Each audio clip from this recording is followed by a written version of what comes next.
नमस्कार। मेरा नाम भाऊ तोरसेकर।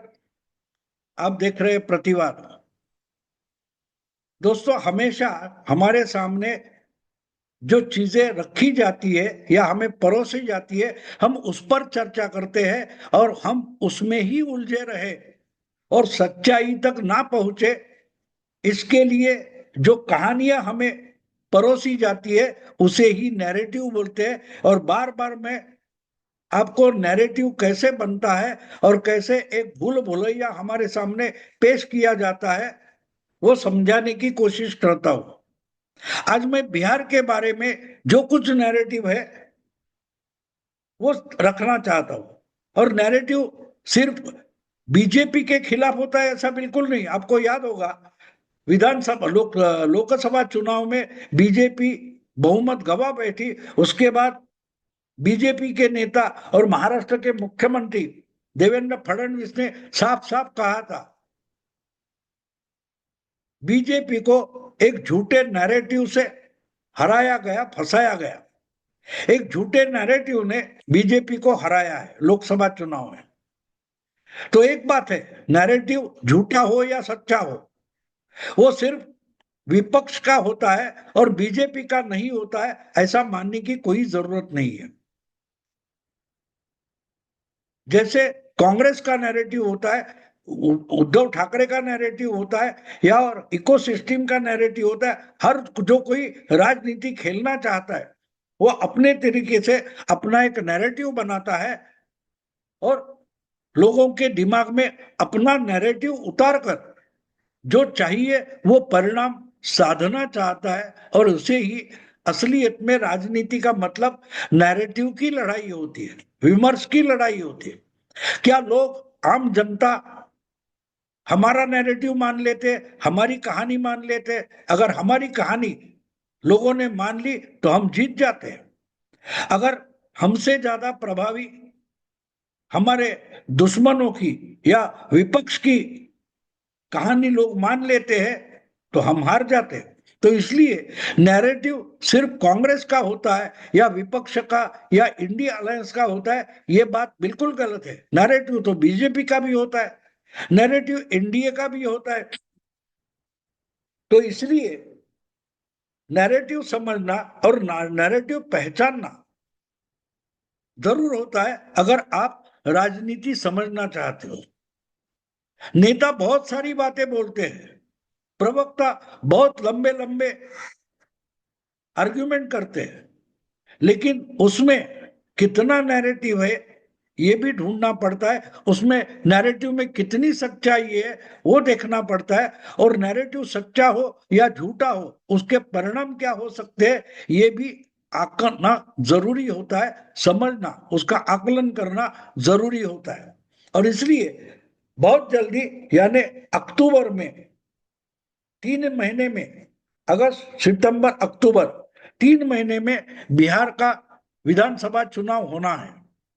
और इसके लिए पिछले कुछ महीनों से सारी के सारी पार्टियां अपनी अपनी तरीके से काम कर रही है, अलग अलग नैरेटिव आगे लाए जा रहे हैं। जो गठबंधन है वो भी एक दूसरे के साथ अपने अपने नैरेटिव की लड़ाई लड़ रहा है।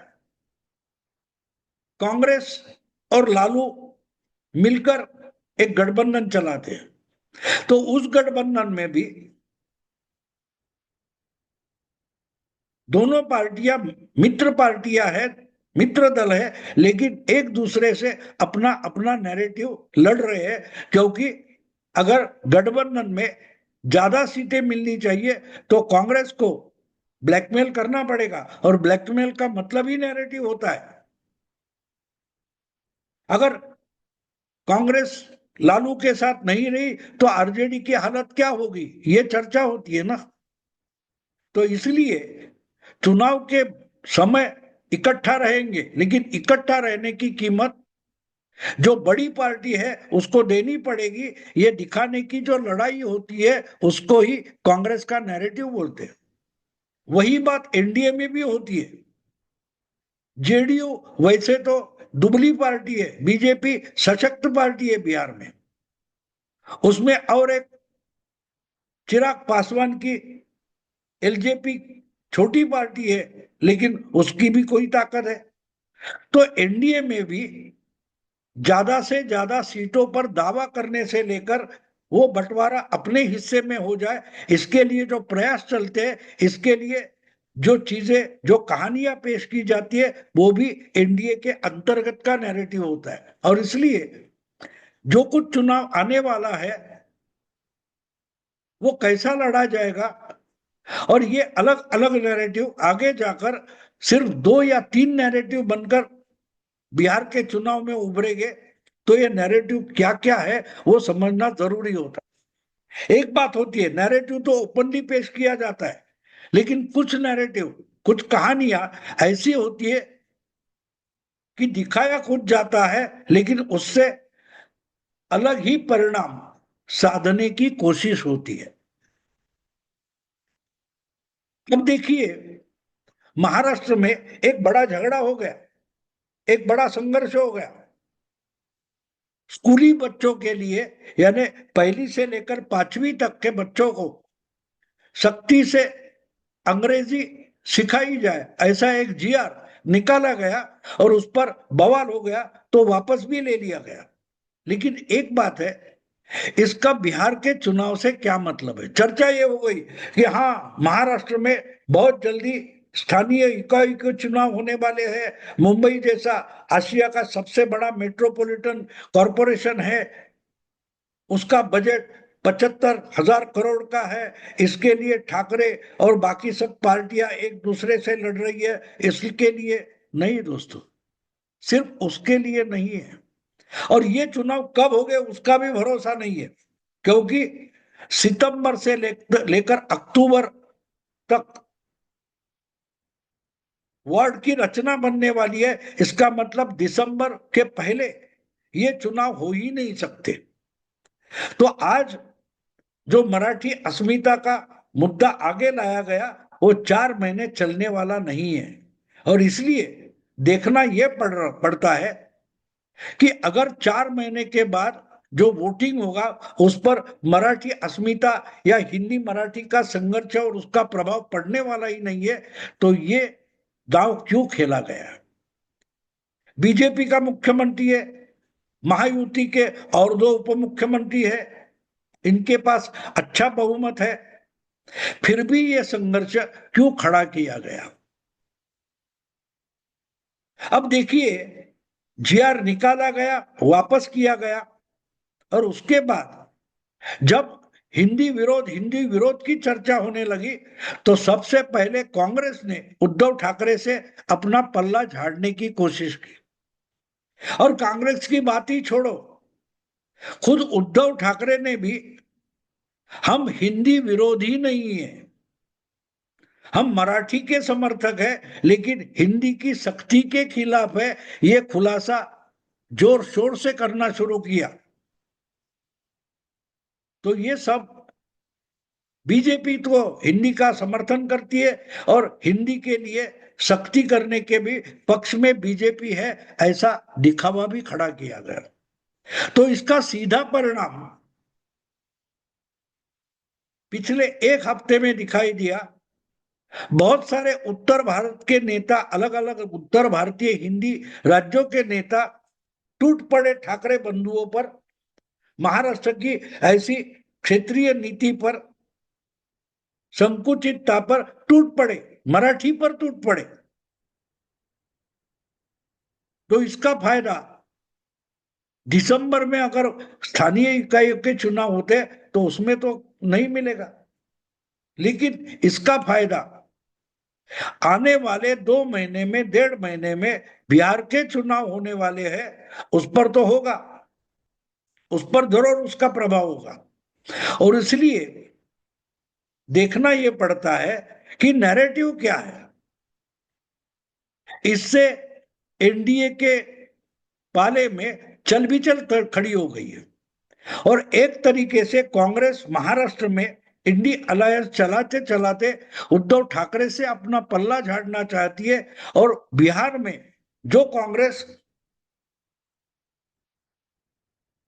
आरजेडी के लालू की पार्टी को ब्लैकमेल कर रही थी, वो चुपचाप लालू के साथ हाथ मिलाने को राजी हो गई है। और लालू किसी भी तरीके से कांग्रेस के साथ जाने के लिए राजी है, फिर भी कांग्रेस के दो पप्पू जो है, एक पप्पू यादव है और दूसरे कन्हैया कुमार है, उनको साथ लेने के लिए राजी नहीं।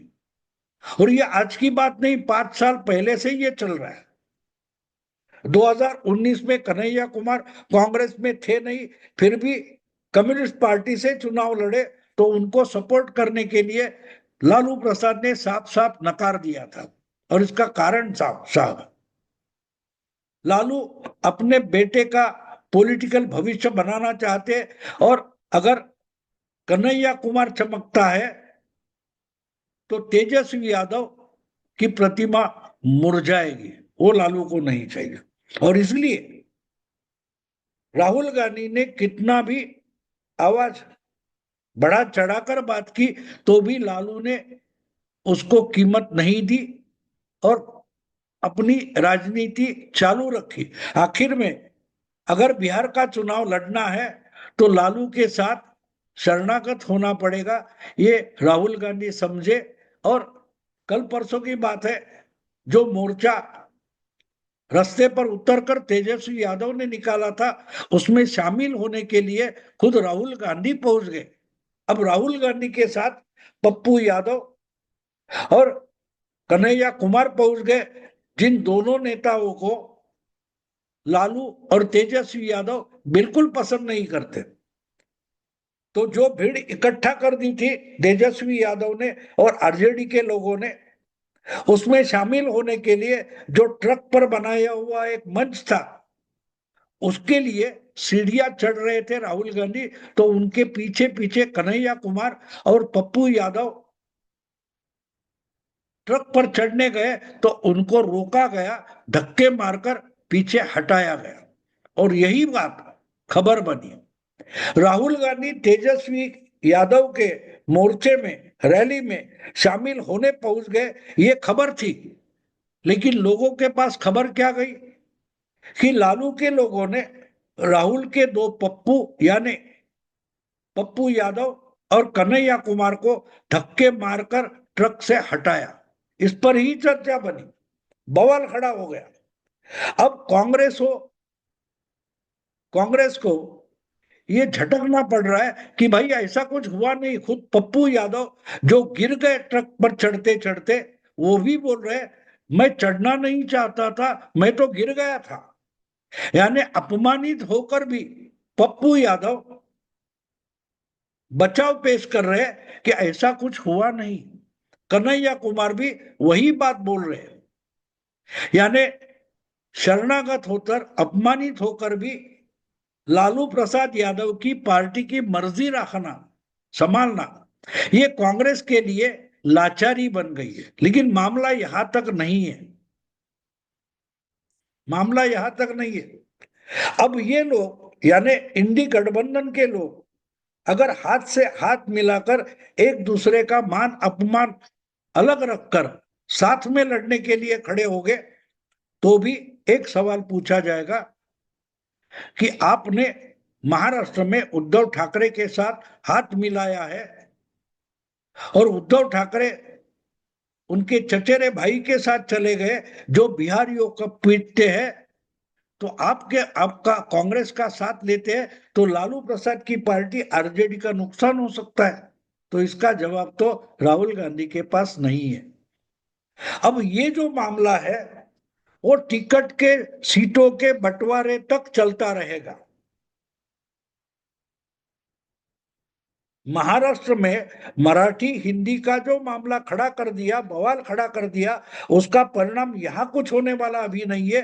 लेकिन इससे बिहार के चुनाव में इंडी गठबंधन में जो सीट का बंटवारा होना है, आगे चलकर टिकट का बंटवारा होना है, इसके लिए एक व्यत्यय, विचलन पैदा किया गया है। और यह समझना जरूरी होता है, यह समझना जरूरी है कि इससे क्या होगा।